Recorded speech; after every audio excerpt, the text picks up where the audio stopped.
Pues en la mañana de hoy es un placer poder estar con ustedes después de algún tiempito que Dios nos ha permitido haber predicado aquí. Y hoy, solamente por la gracia de nuestro Señor Jesucristo, es que tenemos la bendición de exponer su palabra. ¿Por qué exponer su palabra? Porque hay que dar a conocer las verdades que Dios nos lo ha dejado para nosotros, para que podamos cada día caminar con agrado, con reverencia, con amor, como Dios lo estableció para todos nosotros. Y esto es lo que el Señor ha querido. Se ha manifestado a través de su palabra. Y la palabra de Dios, ella es lámpara porque me ilumina el camino. Ella es su verdad porque me enseña la verdad para todo hombre. Pero ella es la vida porque te da la vida eterna para ti y para todo aquel que está buscando la vida eterna. Está en la palabra de Dios. Por eso es que la palabra de Dios es única, eficaz y es tan hermosa como dice el apóstol Pablo, y más cortante que toda espada de dos filos, que penetra la profundidad de nuestro ser para hacernos ver nuestra condición, para que entendamos que necesitamos del Dios Todopoderoso que nos ha creado a ti y a mí y a todos los que estamos aquí. De tal manera es que es un privilegio poder tener la oportunidad de exponer la palabra de Dios, y no bajo una manipulación ni una sabiduría humana, bajo lo que Dios nos ha dejado para nosotros, para alimento de tu vida. Porque tú necesitas alimentar tu vida espiritual, porque Dios lo ha establecido así. El hombre tiene la necesidad. Es una necesidad, así como tú comes y alimenta el cuerpo, que es la materia, tú debes alimentar el espíritu, porque el hombre necesita de Dios. Y Dios lo puso por necesidad de nosotros. Y de esta manera es que el hombre puede ver lo que Dios tiene para su vida. Permítame orar y darle gracias a Dios por este momento. Señor, bendice tu palabra en esta hora. Tu palabra es real y es ella la que nos instruye. Entendiéndome, Señor, que tú me has predicado primeramente a mí, y que lo que hoy traigo es una perla de parte tuya para bendición de tu pueblo. Y edifica a tu pueblo en esta mañana. Abre su mente, su entendimiento, su corazón, de tal manera que quede grabado allí, para que cada día puedan llevarlo y poderla predicar con mucha alegría y enseñarlo a otro también. En tus manos nos ponemos, en el nombre de Todopoderoso de Cristo Jesús. Amén y amén. Por favor, les invito a que se ubiquen en el libro de los Hechos, capítulo 17. Hechos 17, versículo a partir del 16 al 28. Hechos 17, los que tienen allí su Biblia pueden abrirla, los que tienen sus celulares también pueden abrirlo.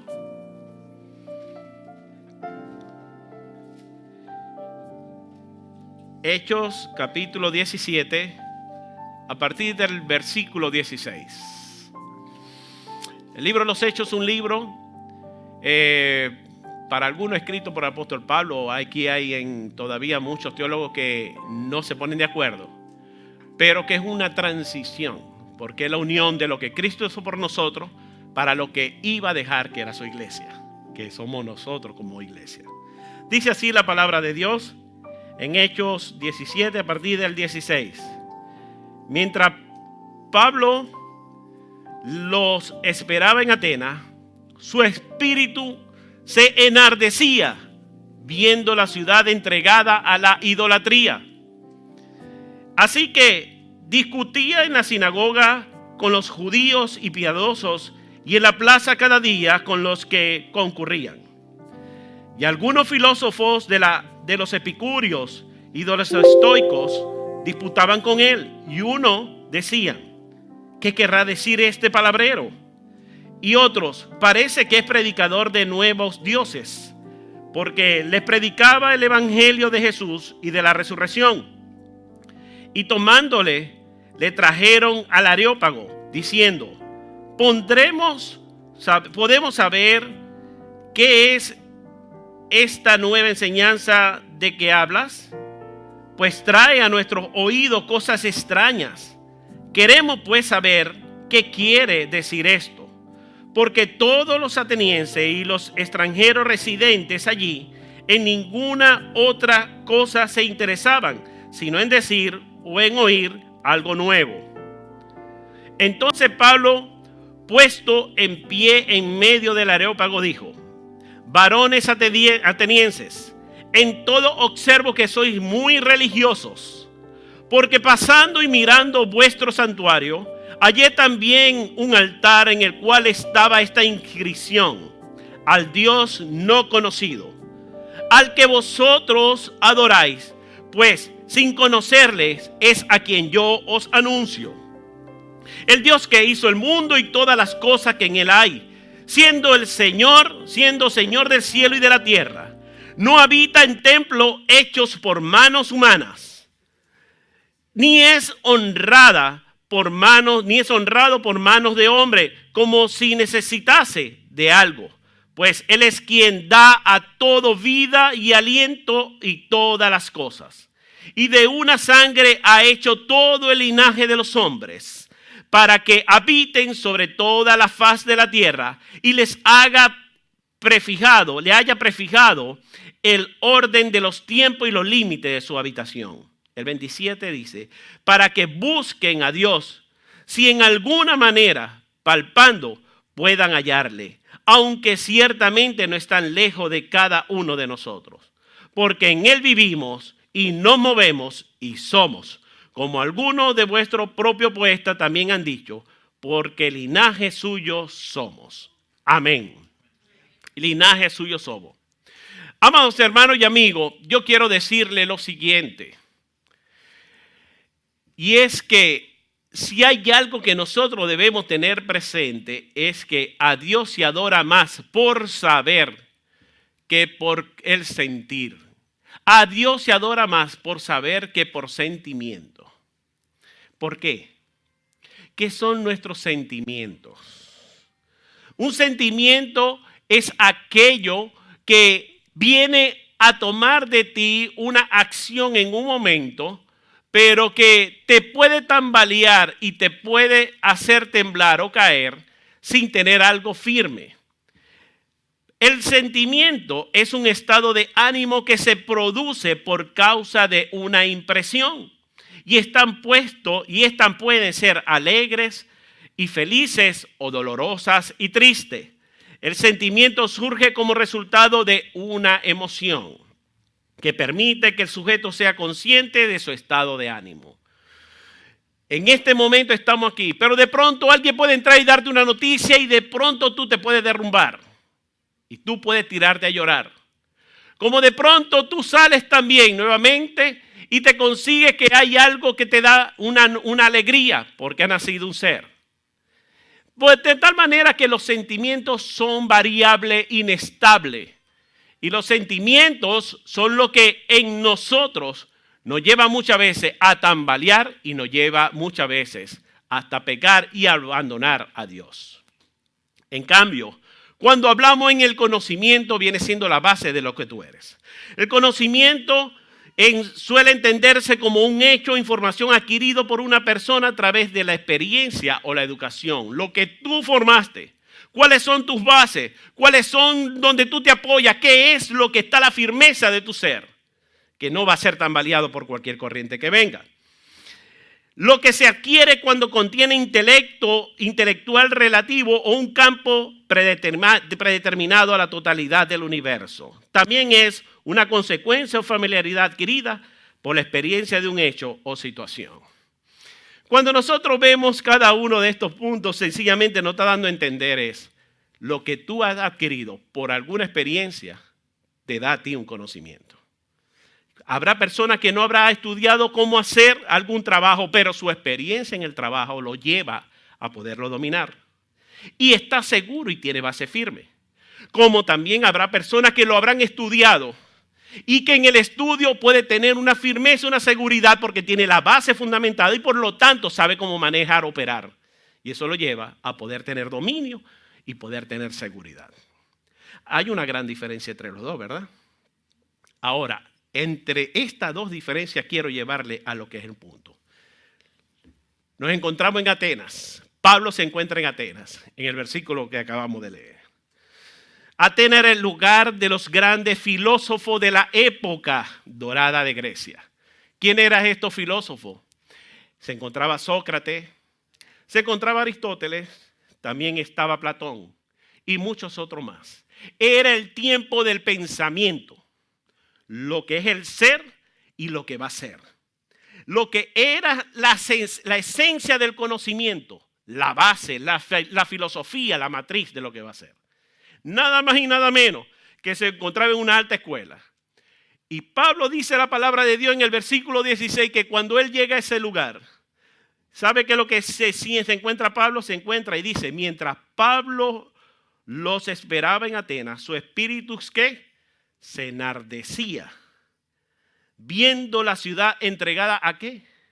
A la idolatría. Le causó dolor, le causaba como por dentro, y dice, pues no, ¿cómo es posible?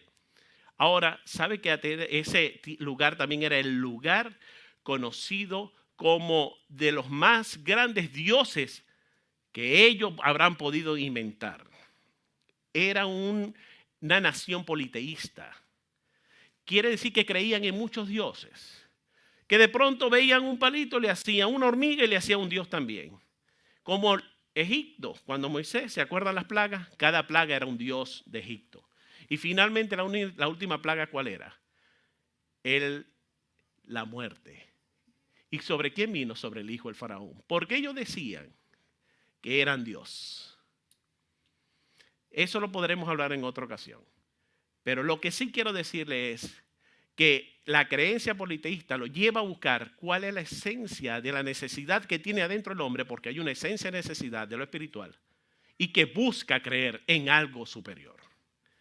Pero eso Dios lo creó en nosotros, porque es que nosotros necesitamos alimentar el espíritu, porque usted también dice la palabra de Dios que sopló aliento espíritu dentro de nosotros.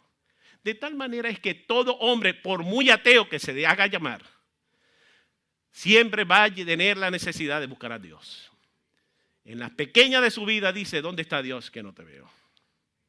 ¿Me entiende la necesidad y me entiende la diferencia de emoción y conocimiento? Atenas era ese lugar.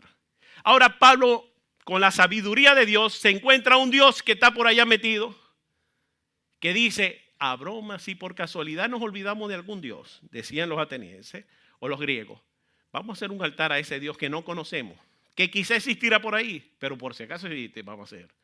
Y eso es lo que Pablo se agarra y se apoya y le dice, a ese Dios no conocido es el que vengo a conocer. ¿Entienden el contexto de lo que la palabra dice? ¿Entiende lo que se está viviendo? ¿Entiende el contexto de la idolatría porque no tienen al Dios verdadero? Que es importante, porque el no tener al Dios verdadero es abominación ante los ojos de Dios. O en poca palabra, Dios rechaza a todo aquel que adora a otros dioses, menos solamente la exclusividad de adoración es para el único y soberano Dios, que Pablo lo presenta como aquel que dio la vida en el contexto de toda la palabra. Teniendo en cuenta todo esto, ahora podemos entender lo siguiente, y es que la verdadera adoración reconoce el verdadero valor de Dios. Yo quiero preguntar algo. ¿Usted vino a adorar a Dios? ¿Usted vino a adorar a Dios? Yo vine a adorar a Dios, al Dios verdadero. Y eso es lo que nosotros debemos comprender. La verdadera esencia, adoración, reconoce el verdadero valor de Dios. Dios es de gran valor. Y vamos a ver tres aspectos que le muestra al creyente que debe adorar a Dios conocido. Número 1. Sabemos que tenemos un Dios digno de adoración. Los versículos 24 al 26 dice de la siguiente manera. Fíjense, dice así. El Dios que hizo el mundo y todas las cosas que en él hay. Ahí le está demostrando lo que hay en todo el mundo. Dice también, siendo Señor del cielo y de la tierra. No habita en templo hecho por manos humanas, le dice también, y va directo a lo que es un ataque de lo que es deidad, de que ellos ponían su fe y su confianza. Ni es honrado por manos de hombre. No hay ninguna escultura que pueda hacer para ser honrado. Como si necesitase de algo, porque no necesita de eso. Y dice también, pues Él es quien da a todo vida y aliento y todas las cosas. Él es la esencia de la vida de todo. Y el 26 dice, y de una sangre ha hecho todo el linaje de los hombres, del hombre y la mujer, no de la evolución, de Adán y Eva, de la creación, que fue la que hizo Dios. No la evolución que es inventado por el hombre, sino de una sangre ha descendido toda la generación de todos los hombres de la historia y hasta el sol de hoy. Y dice también, para que habiten, ¿dónde van a habitar? Sobre toda la faz de la tierra. Y les ha prefijado el orden de los tiempos y los límites de su habitación. Por eso es que Dios conoce principio y conoce fin de todo hombre. No hay nada que Dios no conozca. Él es omnisciente, el Dios todopoderoso. Nosotros podemos ver entonces que tenemos un Dios digno de oración porque es un Dios comunicador. ¿Cómo lo podemos ver a la luz de la palabra? En Génesis capítulo 2, versículo del 15 al 17, dice así. Tomó pues Jehová, Dios al hombre, y lo puso en el huerto del Edén, para que labrara y lo guardase. Y dice el 16. Y mandó Jehová Dios al hombre diciendo, de todo árbol del huerto podrás comer, mas del árbol de la ciencia del bien y del mal no comerás, porque el día que de él comieres, ciertamente morirás. La palabra en el versículo 16 dice, y mandó Jehová Dios al hombre diciendo.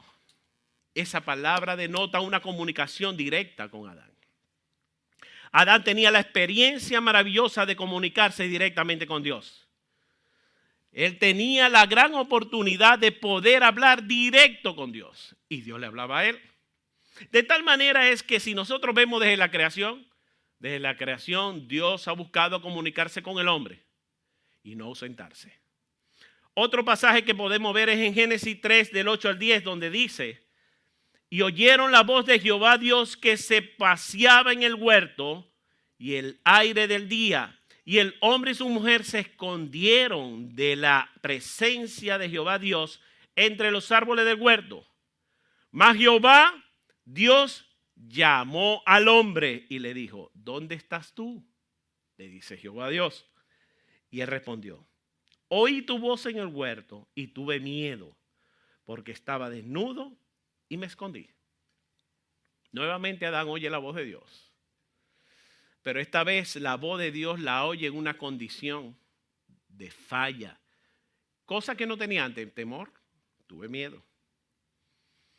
Y dice allí, ¿verdad? La palabra, que él oyó la voz y que él se dio cuenta que estaba desnudo. Cosa que antes no lo sentía. Pero él lo manifiesta. Nuevamente la voz de Dios se ve tangiblemente manifestado en ello. Y en Éxodo 25, 22 dice, y de allí me declararé a ti y hablaré contigo de sobre el propiciatorio. Y entre los dos querubines que están sobre el arca del testimonio, todo yo te mandaré para los hijos de Israel. Y aquí estamos viendo ya lo que es Dios ahora comunicándose no directamente con el hombre como Adán y Eva, sino que producto del pecado ahora vino de la distancia. Y en ese momento Dios se comunicaba a través del sumo sacerdote.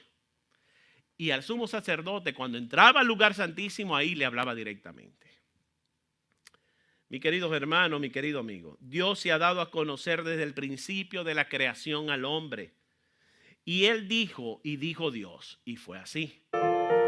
Eso nos lleva a nosotros a ver que el hombre natural no tiene excusa de que Dios no se haya comunicado con él. De que si usted quiere tener una sensación extraordinaria para que Dios pueda hablarle y decirle, aquí estoy, ¿qué quiere que haga? Olvídese también. Como dice el dicho, olvídese del tango porque murió Carlos Gardel. ¿Qué es lo que sucede, mi querido hermano? Porque Dios lo que quería expresar el hombre lo dejó expresado en su palabra.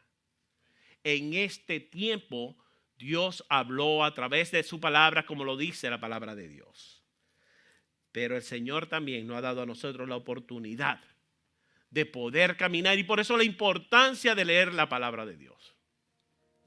Porque no hay otra manera que usted escuche la voz de Dios si usted no se comunica a través de la oración, a través de su palabra y a través de su comunión. Vemos también que Dios es un Dios no solamente comunicador, un Dios de orden y un Dios santo. Desde el mismo momento que Dios planificó, lo hizo ordenadamente. Cuando planificó el arca, le dio la medida precisa y todo ordenado para que ese arca pudiera poder flotar y pudiera meter todos los animales indicados. Pero también cuando Dios hizo el campamento con Aarón, le dio las especificaciones de dónde iba a ir colocado cada uno de las tribus. Dios es un Dios de orden, no de desorden. Así que tenemos que tener presente que Dios te habla, pero también Dios quiere orden en nuestras vidas. Y también Dios es un Dios santo. Y Dios dice que Él es santo porque yo soy santo. El Levítico habla de que santo porque yo soy santo. Y lo expresa también en 1 de Pedro 1 del 15 al 16. Sed santo porque yo soy santo. Ahora, la santidad, la palabra santo, por lo general muchas personas lo ven como alguien puesto en un lugar, que fue un mártir, y ese sí era un santo. Y empiezan a ver personas que eran así. Y déjeme decirle que santo no es la persona que pueda tener una cara de aflicción o una cara de sufrimiento. ¿Por qué? Porque eso no indica santidad. Santidad indica es que tú eres apartado por Dios, y eso es lo que dice la palabra, somos apartados por Dios, y que tu vida refleja la luz de Dios. ¿Es difícil en este tiempo reflejar la luz de Dios? ¿Creen ustedes que es difícil? Claro que sí. Porque usted está en un entorno donde ve tanta fuerza a su alrededor que lo que menos le quieren ayudar es buscar de Dios. Sino lo que lo quieren impulsar a cada día, caminar bajo lo que es el mundo, lo que es la humanidad, lo que es el emocionalismo, más no lo que es la base y la verdad. ¿Qué sucede cuando nosotros vemos entonces ante este mundo lo que me presenta y lo que Dios me presenta? Que tú decides qué quieres coger. Sabe que Dios te presentó y por eso se dio a manifestar. Y se da a manifestar es porque la decisión es tuya. Dios no quiere obligar a nadie. Dios no quiere persuadir a nadie. Dios se presenta porque Él es Dios. Y porque Él es Dios, Él dice, yo estoy aquí. Y por eso dice, todo aquel que en mí cree, no se pierda, mas tenga vida eterna. Porque te da la libertad de escoger y de decidir. Y si Él lo hace así, ¿quién soy yo para obligar, para imponer? Pero si soy yo, ¿quién soy yo para poder presentar la palabra de Dios? Eso sí, que Él no ha dejado para eso. Vemos entonces, a la luz de la palabra, 3 hechos importantes, que es Dios presentándose a través de nosotros, a través de lo que es la comunicación, lo que es el orden y lo que es la santidad. Número 2, sabemos que adoramos a Dios porque no está lejos de nosotros. Pablo lo expresa en los versículos del 27 al 28 y dice de la siguiente manera. Dice así: para que busquen a Dios, si en alguna manera palpando puedan hallarle, aunque ciertamente no está lejos de cada uno de nosotros, porque en Él vivimos y nos movemos y somos, como algunos de vuestros propios poetas también han dicho, porque linaje suyo somos. Aquí Pablo presenta lo siguiente en esta palabra. para que busquen a Dios en alguna manera, palpando. ¿Por qué palpando? Porque por lo general, este mundo quiere ser como Santo Tomás. ¿Qué dijo Tomás? Si yo no metiere, ¿verdad? Si no tocare sus heridas, si yo no metiere mi mano en su costado, yo no voy a creer que él está vivo. Y es que, hermano, el hombre quiere tener siempre la materia presente para darse cuenta que existe. Y eso ha llevado, por supuesto, a que cada día la palabra tenga menos valor. Y nadie se confía en la palabra, y hasta ni en documento. Cada día vemos que va la cosa de mal en peor. Pero porque el hombre tiene la necesidad de... Y eso invalida la fe. Ahora, ¿qué es la fe? La fe es la certeza de lo que se cree, convicción de lo que no se ve. ¿Qué le dijo Jesús a Tomás después que se le apareció? Ven, mete tu mano, toca mis heridas y mete tu mano en mi costado. Porque viste, creíste, le dijo así. Y ahora Dios allí lanza una promesa hermosa y maravillosa, una bienaventuranza. Bienaventurados son los que no vieron y creyeron. Porque ahora Él lo está poniendo es por fe. Dice la palabra de Dios en Juan capítulo 1, versículo 13 y 14. ¿Verdad? A los suyos vino y los suyos no le recibieron, el pueblo de Israel. Ahora dice algo hermosísimo, más. Y ese más es algo de promesa hermosa para tu vida. Más a todos los que le recibieron. ¿Qué hay que hacer? Hay que recibirlo. Primera pregunta es esa. ¿Por qué hay que recibirlo? Hermano, porque nosotros estamos bajo una condición de libre albedrío que viene siendo decisión propia. Y por eso Dios no va a violar las leyes naturales que Él estableció. Y esa condición libre albedrío me lleva a mí a decidir lo que yo quiero. Y por eso dice, más a todo lo que recibieron. Y está allí donde entra el hombre. Recibir a Cristo. A los que ¿qué creen? Que creer fe. ¿En qué? En su nombre. No ver en lo material, en lo tangible, en la materia. No ver en que yo necesito un lugar porque allí solamente está Dios. Jamás. Error que no han sembrado y que es mentira. Dios está en todo lugar. Dios está en todas partes. Y Dios lo que quiere es que lo adoremos en espíritu y en verdad. Eso es lo que Dios quiere. Un corazón sincero delante de Él. Que se presente cada día. Y que pueda buscarle de en verdad, de corazón y genuinamente. Le dio, ahora sí da la promesa. Le dio el derecho o la potestad de ser hechos. ¿Qué cosa? Hijos de Dios. Mi querido hermano, no todos los hombres o toda la humanidad son hijos de Dios. Permítame decirle esto. Porque muchos dicen que todos somos hijos de Dios. No. Somos criatura o creado por Dios. Sí, todo es cierto. Pero según la palabra de Dios vemos que somos hijos de Dios cuando. Y aquí eso es lo que llamamos nosotros diagramación del texto. Cuando yo le recibo más a todos los que le recibieron. Cuando mi fe está puesta a los que creen en su nombre.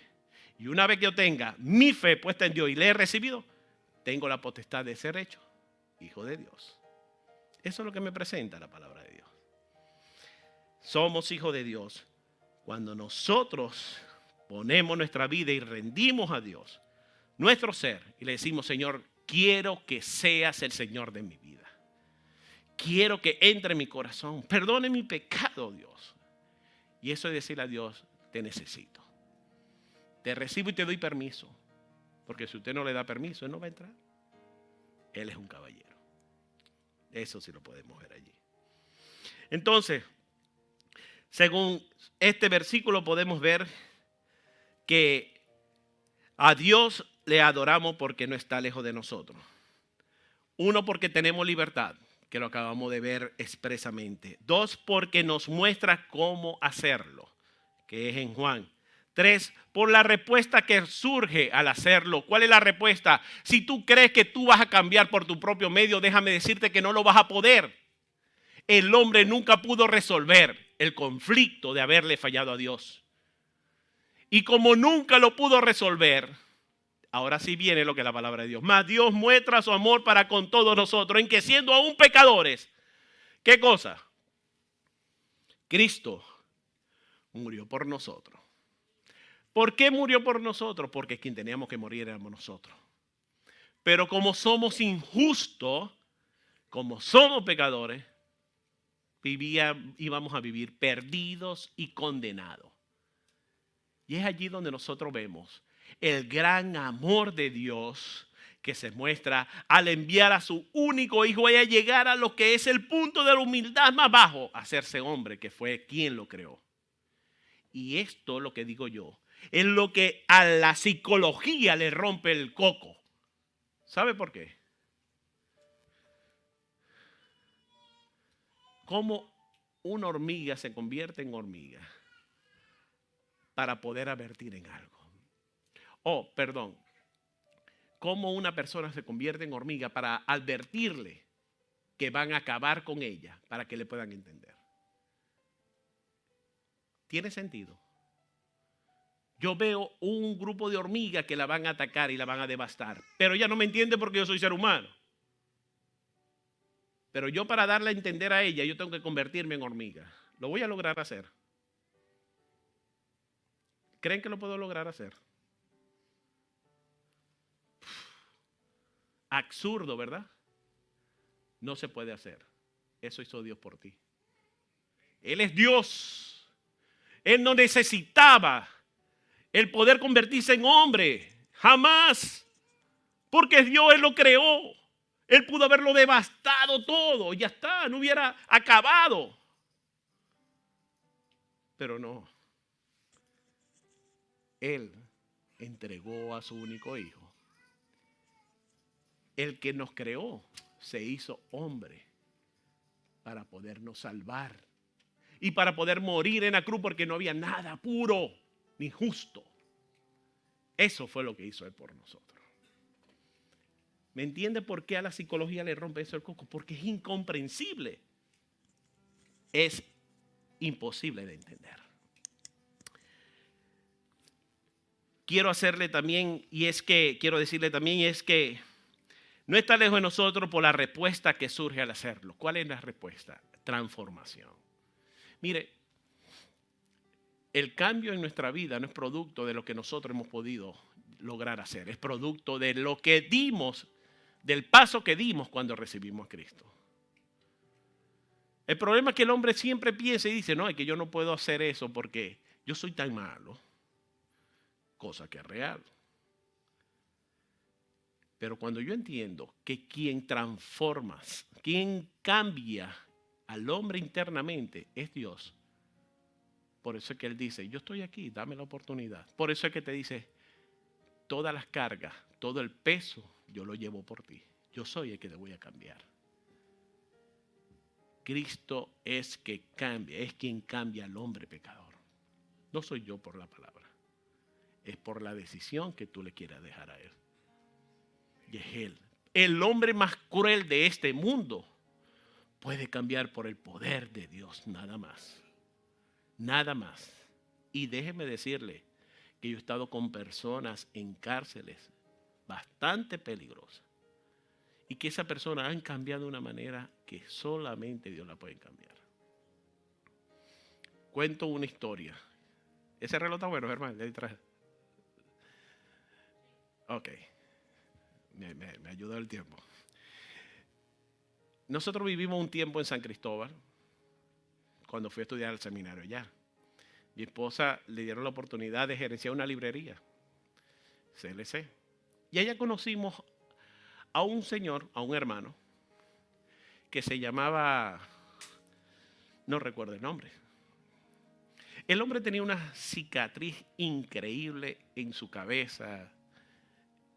El hombre fue muy malo en su antigua vida. Fue sicario. Tenía tatuado las vidas en sus manos.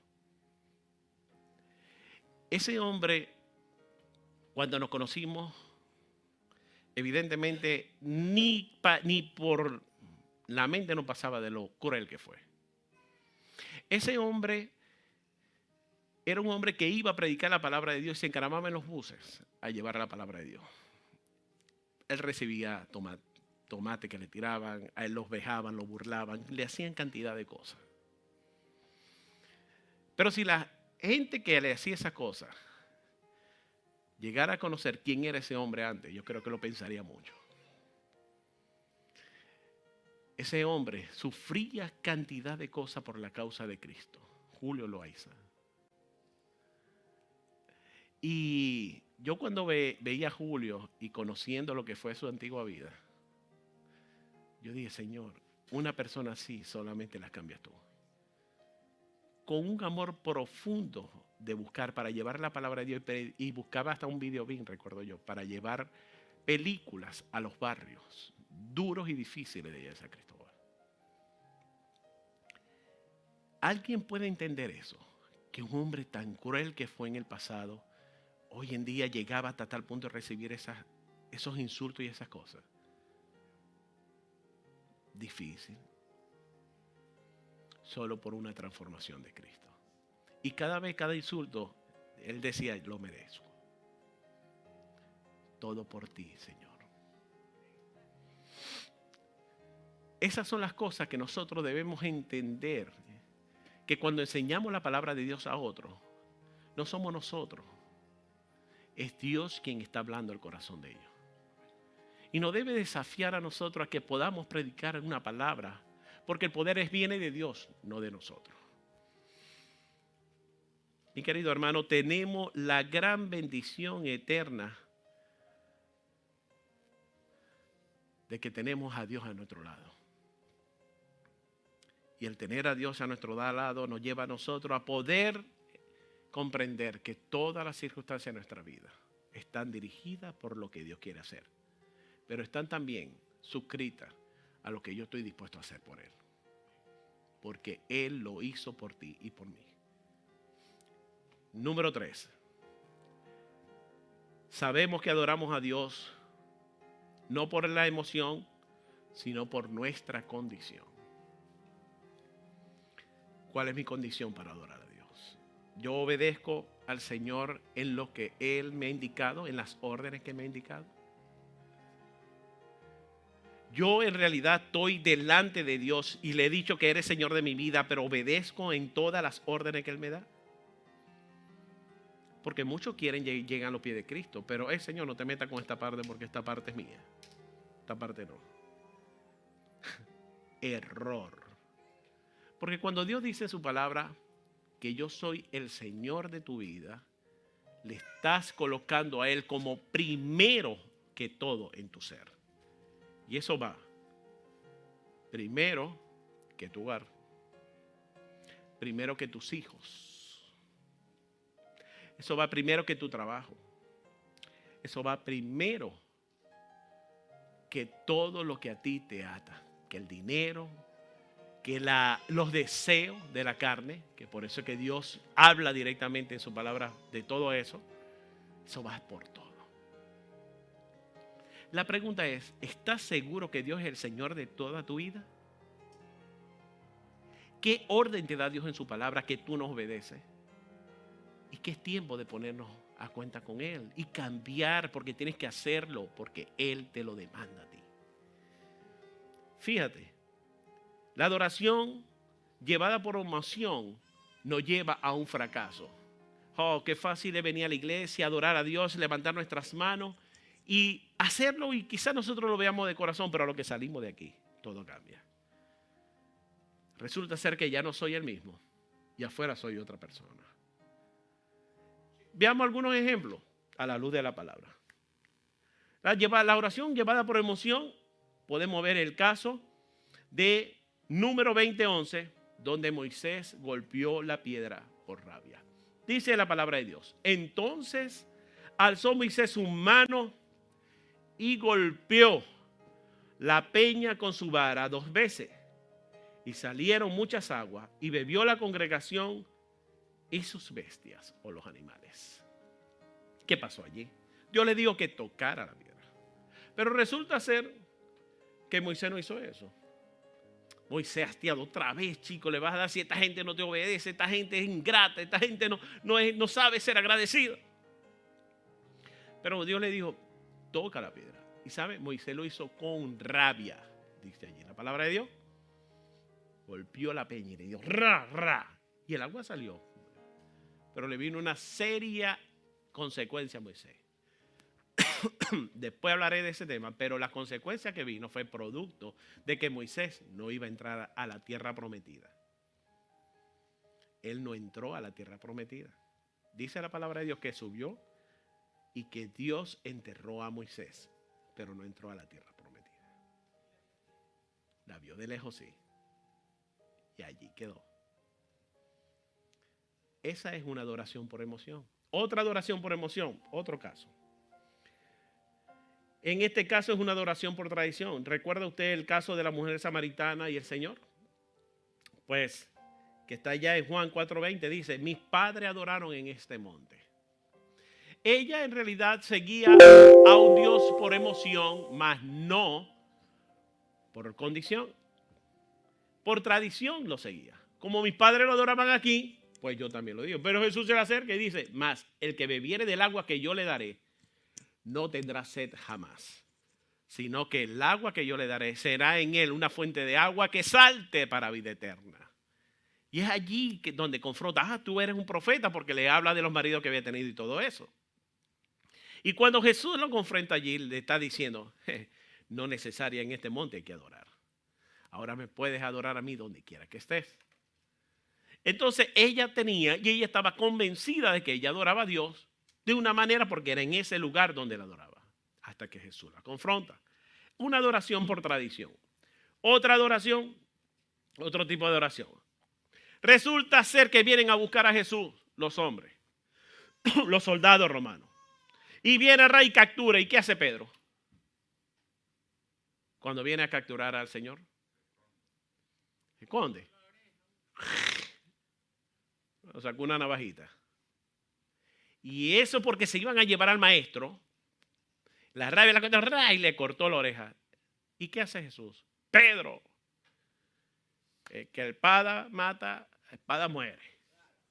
Y viene directamente y lo confronta. Pedro, creyendo que lo estaba haciendo por defender, porque él era un celote, creyendo que iba a defender al maestro, se dio cuenta que estaba cometiendo un error. Y Jesús le pone la mano y le sana la oreja.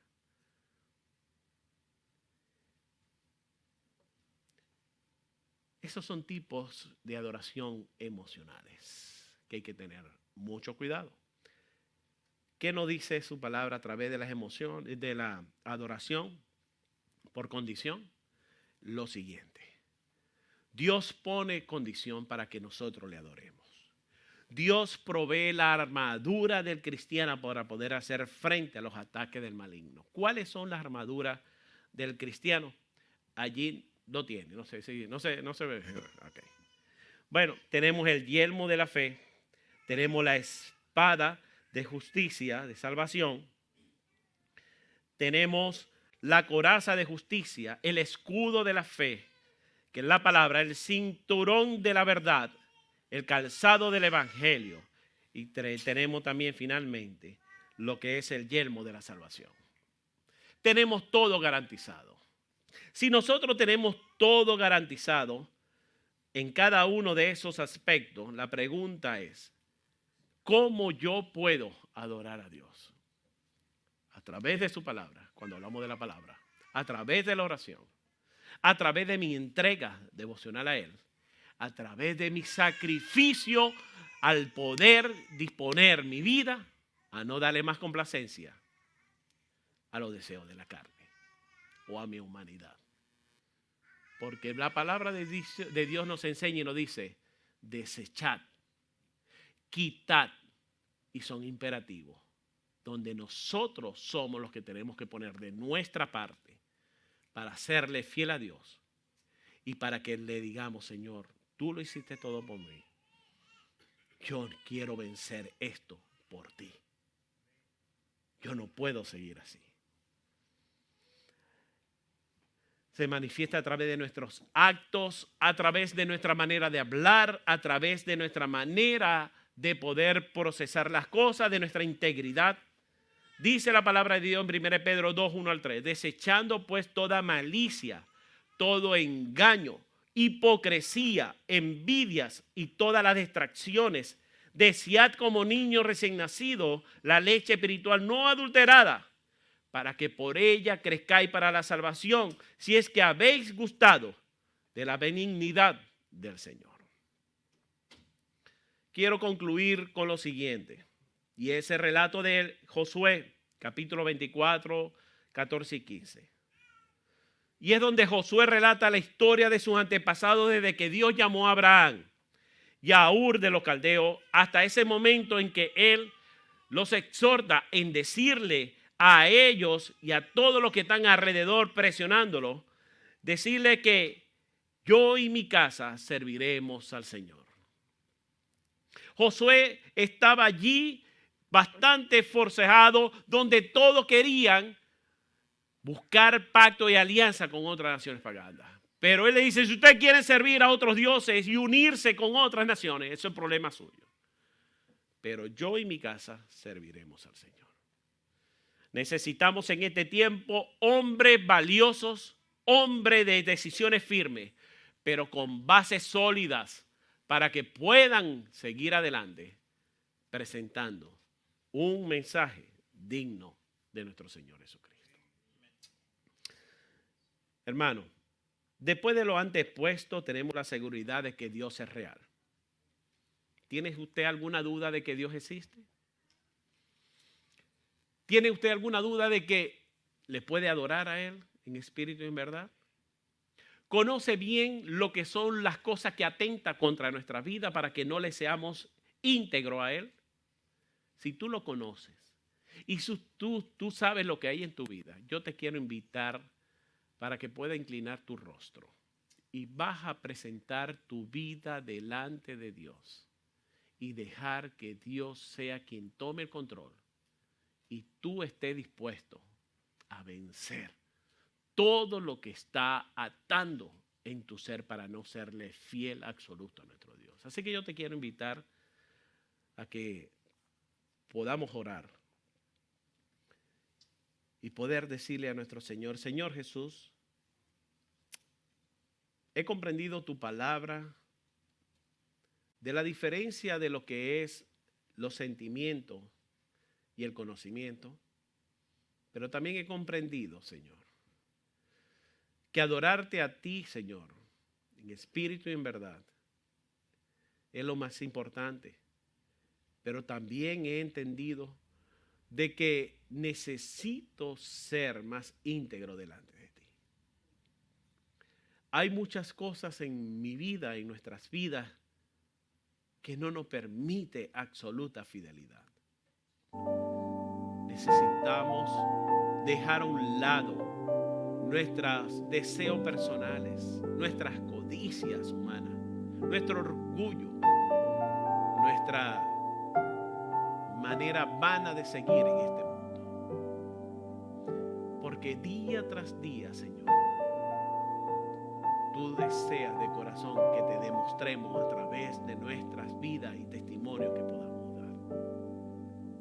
Te suplicamos, oh Padre eterno, que tú tomes nuestro ser y que todas aquellas áreas débiles, quizás a través de nuestros ojos, nuestras manos o nuestro pensamiento, que entorpece, Señor, el ser un hijo tuyo, el crecer para ti.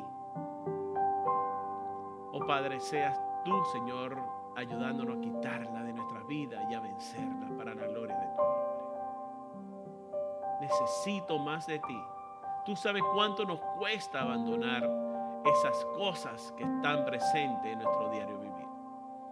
Hemos creado hábitos y me demanda el cuerpo hacerlo. Pero queremos, Señor, que tú obres y hagas un milagro para vencerle y quitarle.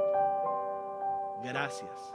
Gracias, Señor, por ser nuestro Señor, por aceptarnos como tus hijos, porque tenemos la seguridad que donde quiera que estoy, tú estás conmigo y tú nunca nos desamparas ni nos abandonas.